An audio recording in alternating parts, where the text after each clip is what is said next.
Let's take an example of how to solve questions on active and passive insufficiency. So whenever you get a question on active and passive insufficiency, what you should do is you should follow these 4 steps we recommend. 4 steps are going to be, you're going to pick a name of the muscle.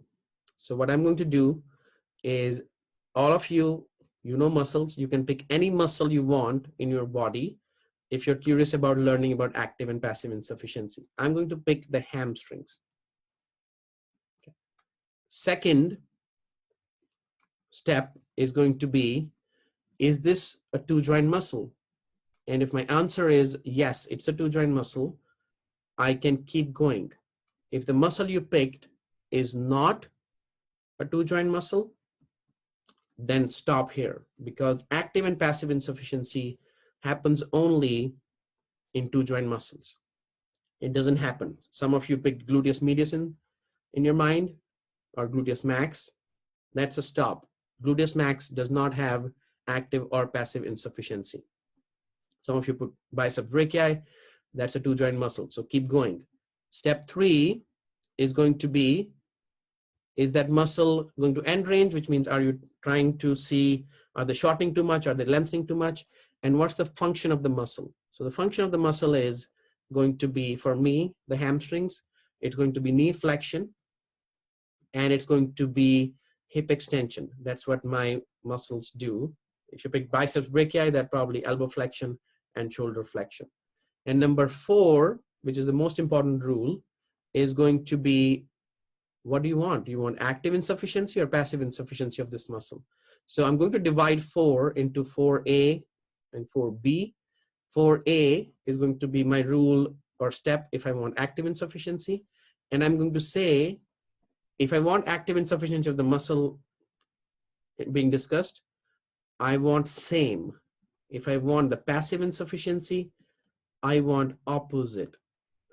What does that mean? That means if I'm doing active insufficiency of a muscle, it is going to be the same motion as muscle function.